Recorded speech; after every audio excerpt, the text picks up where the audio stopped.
What's going on, everyone? Welcome back to the channel. Hope you're doing great today.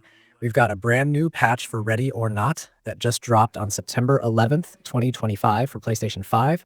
And honestly, this update is packed with changes that are going to affect the way you play, whether you're a casual player or someone who's been grinding missions every single day. So I wanted to sit down and just go through everything with you in detail, but not just reading the patch notes line by line.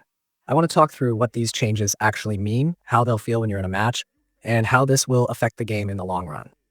If you're on PS5, this is update 1.0009, also called version 1.3.5, and it's bringing tweaks to gameplay, visuals, AI, modding, UI, audio, and even stability.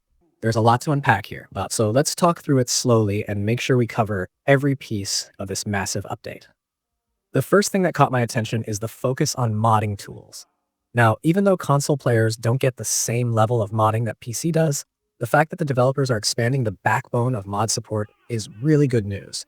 They've added new ways for mods to store persistent objects that are tied to the game instance, which basically means more creative flexibility for people building custom scenarios or mechanics. For example, if you're making a mod that needs to track something like an object across multiple playthroughs, this is now possible. They also added a system where mods can override all voiceovers and subtitles through a dedicated folder, so you could essentially create an entirely different feel for the game if you wanted to, swapping out the in-game voices for your own recorded lines or different languages. That kind of freedom is a big deal because it extends the game's lifespan by keeping the content fresh. Even if you're only playing on console right now, it's good to know that the foundation is being laid for long-term support and variety. Moving into the gameplay and animation changes, one of the subtle but really impactful adjustments has to do with the first-person camera position during arrests. If you've ever noticed how jarring it can be when the camera snaps around while restraining a suspect, this update smooths that out so it feels more natural.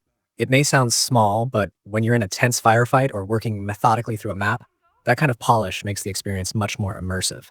They've also fixed some really odd bugs, like the pepper spray animation when used on a restrained target. Before, it would play out strangely and look broken, but now it behaves the way you'd expect. And then there's the issue with field of view popping back and forth after certain arrest animations. That's been corrected too. Another thing that I think a lot of players will appreciate is how they've tackled reload animations. There used to be this weird situation where if your SWAT character got stunned while reloading, the animation would just break completely. That's now fixed, so everything transitions correctly even when chaos is happening around you. Along with that, SWAT helmets and chin straps have been improved so they animate properly.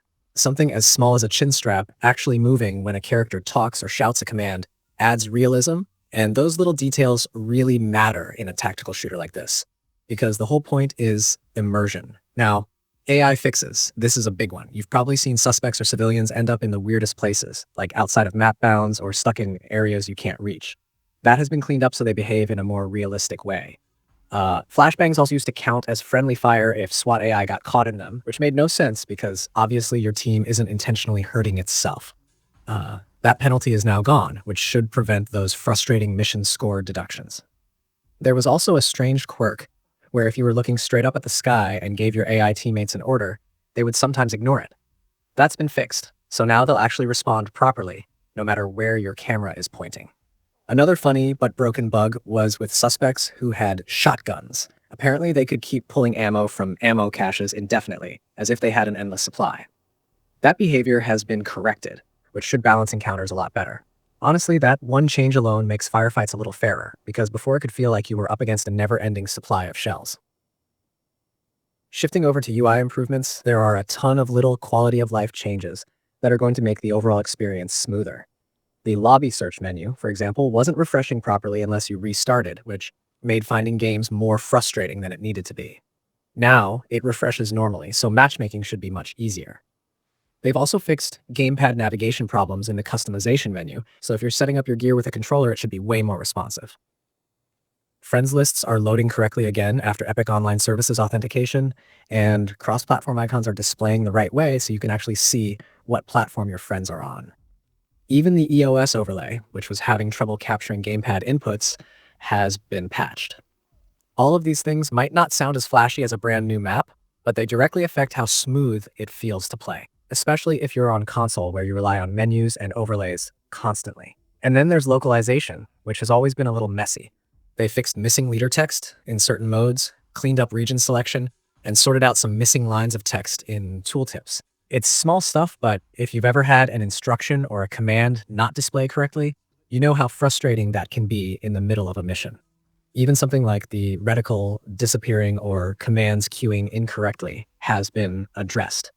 Audio has gotten its fair share of fixes too, and these are things you'll notice right away if you're paying attention. Casing bounce sounds were repeating weirdly at low frame rates, and that's been corrected. Reload audio glitches when stunned are gone, so you won't hear overlapping or missing sounds anymore. Gas masks were muffling voices incorrectly, which took away from the intended atmosphere, but that's been fixed. And they cleaned up transitions in missions like Stolen Valor where audio was breaking or cutting out. If you're someone who plays with a good headset, these improvements are going to stand out a lot. Levels and maps are where this update really shines because they've gone through and fixed a ton of issues across multiple locations. On Station, they corrected level of detail glitches where textures would pop strangely. Twisted Nerve had navigation mesh problems that prevented AI from moving correctly, but that's been resolved. Greased Palms had some nasty black artifacts which are gone now. Rust Belt was missing the OptiWand prompt, which could actually impact your ability to approach rooms properly, so that's fixed. Hide and Seek had missing metal and window grids, which not only looked unfinished, but also messed with gameplay balance. Buy Cheap, Buy Twice had areas blocked off by glass walls that weren't meant to be impassable, and those barriers have been adjusted so navigation makes sense. These fixes are important because level design is everything in a game like this. One broken prompt or one blocked pathway can completely change how an encounter plays out, so cleaning up these inconsistencies really helps.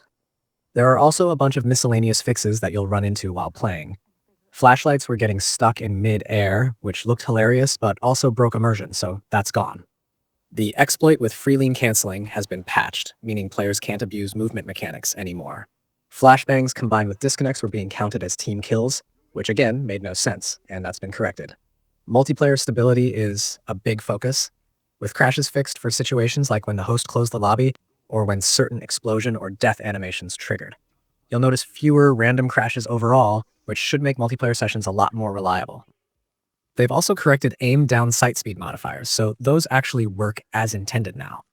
This is a big deal if you're someone who tweaks your loadout based on ADS speeds, because before you might not have been getting the full effect.